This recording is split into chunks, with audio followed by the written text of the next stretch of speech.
Halo semuanya, ketemu lagi dengan saya Doni di channel YouTube ini. Kali ini kita kembali bertemu di mata kuliah ERP.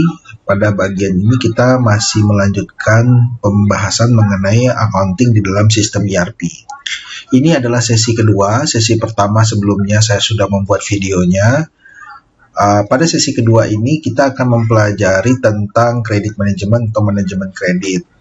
Nah, sebelum kita memulai, jangan lupa ya, kalian like dan subscribe channel ini.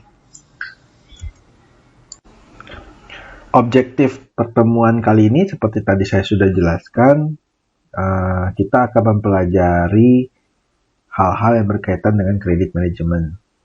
Jadi pada pertemuan sebelumnya saya sudah jelaskan apa yang menjadi objektif kita mempelajari topik accounting di dalam sistem ERP ini seperti tampak di layar ini. Nah, pada sesi ini kita akan fokus di kredit manajemen.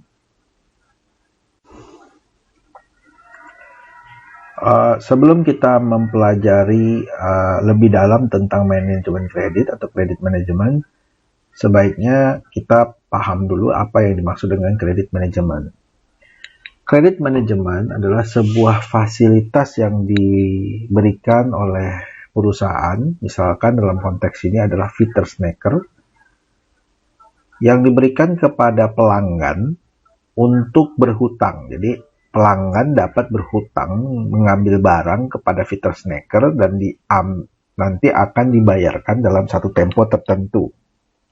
Sebagai contoh, misalkan Vitersnacker memiliki customer A tersebut diberikan kredit limit sebesar 1 juta, maka si customer A dapat mengambil barang senilai 1 juta dengan tempo tertentu, misalkan 1 bulan, selama kredit limitnya masih memenuhi, maka customer tersebut tetap dapat mengambil barang. Begitu sampai 1 juta, maka dia akan stop.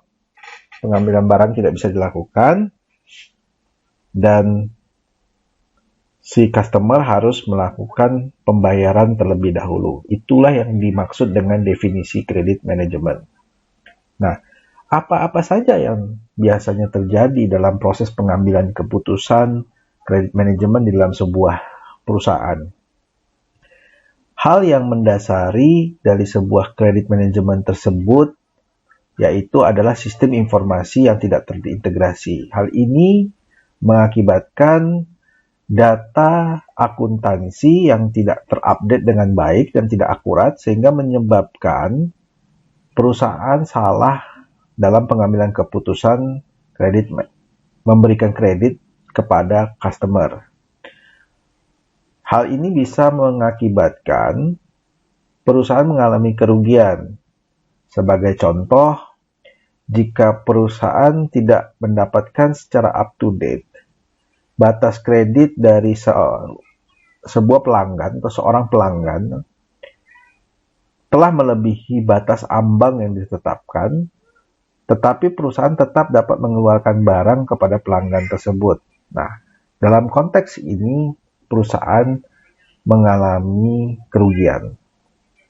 Hal lain yang perlu diperhatikan adalah bagaimana prosedur kredit manajemen di dalam sebuah perusahaan. Dalam konteks ini, bagaimana prosedur manajemen kredit di dalam Vitersnacker. Kita akan mempelajarinya.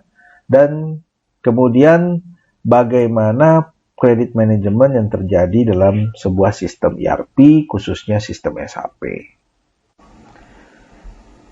Kredit manajemen yang baik di dalam sebuah perusahaan itu membutuhkan keseimbangan yang baik juga. Artinya memberikan kredit yang cukup untuk mendukung penjualan, juga membantu memastikan perusahaan tidak kehilangan terlalu banyak uang. Dalam konteks ini harus dijaga keseimbangannya. Menetapkan batas berapa banyak kredit atau uang yang dapat dibayarkan pelanggan dalam satu waktu, hal tersebut menjadi satu hal yang sangat penting untuk dipantau. Sehingga pelanggan harus dapat dipantau batas kreditnya, baik saat pesanan masuk dan saat pembayaran diterima. Bagian penjualan harus dapat informasi saldo piutang terbaru ketika pesanan masuk. Hal lain yang perlu diantisipasi adalah bagaimana agar departemen penjualan atau marketing dan departemen akuntansi dapat memiliki sistem informasi yang terintegrasi. Karena jika hal tersebut terjadi, maka itu akan memudahkan proses kerja antar dua departemen tersebut. Namun apa yang terjadi jika sistem informasi di marketing dengan akuntansi tidak terintegrasi? Hal ini akan mempengaruhi atau menimbulkan masalah terhadap informasi terkini dari piutang pelanggan yang perlu diketahui oleh departemen marketing atau departemen penjualan. Oke, pada bagian ini kita mempelajari bagaimana sebenarnya saat ini yang terjadi di Fitter Snacker dalam pengelolaan manajemen kredit atau kredit manajemennya. Perlu diketahui bahwa petugas penjualan Fitter Snacker mengacu pada catatan saldo dan batasan kredit pelanggan untuk melihat apakah kredit dapat diberikan kepada pelanggan. Nah, data penjualan tersebut ditransfer ke akuntansi atau bagian akuntansi dengan DIS setiap 3 kali dalam seminggu. Kemudian petugas akuntansi menggunakan input penjualan untuk menyiapkan faktur kepada pelanggan, dan akuntansi juga harus melakukan penyesuaian untuk pengiriman parsial sebelum menyiapkan faktur. Sehingga hal ini membuat akuntansi memproses pembayaran pelanggan selanjutnya. Dalam bagian sini bisa dilihat bahwa ada jeda waktu dari bagian marketing atau penjualan kepada departemen akuntansi dalam mengupdate data penjualan sehingga terupdate-lah kredit limit atau kredit manajemen dari sebuah atau seorang customer. Hal ini membuka resiko di mana terjadi kerugian perusahaan jika update tersebut tidak dapat terlaksana secara real time. Belum lagi hal ini terjadi juga karena adanya pengiriman-pengiriman yang dilakukan secara parsial dan faktur yang harus disiapkan juga harus dirubah, tidak sesuai dengan rencana awal yang sudah direncanakan. Hal tersebut mengakibatkan informasi kredit manajemen dari seorang pelanggan itu menjadi tidak update dan tidak dapat dikelola dengan baik. Oke, bagaimana sistem ERP mengelola kredit manajemen, khususnya SAP? SAP memungkinkan Fitter Snacker untuk menetapkan batas kredit untuk setiap pelanggan. Hal ini membantu perusahaan untuk mengkonfigurasi opsi pemeriksaan kredit dalam sistem. Apakah jika kredit pelanggan melebihi dari rencana yang sudah ditetapkan, apakah diberikan warning atau diberikan error? Jadi kalau warning itu artinya diberikan notifikasi, tapi kalau tidak akan dihentikan, maka dia masih bisa dilanjutkan. Sedangkan kalau error tidak bisa dilanjutkan sama sekali.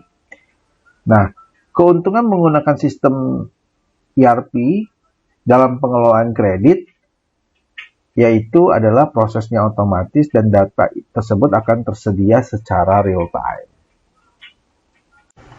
Oke, ini kita bisa lihat di gambar 5.5 Pada gambar ini adalah layar tampilan pada sebuah sistem ERP, khususnya SAP, bagaimana sistem ERP tersebut dapat mengelola kredit manajemen secara otomatis.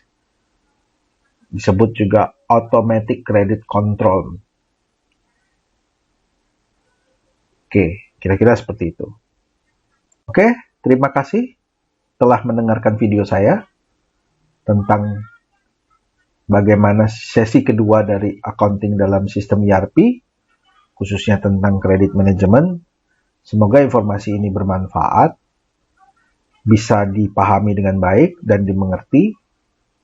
Kalau ada yang kurang jelas bisa nanti ditanyakan dengan meng-email kepada saya langsung.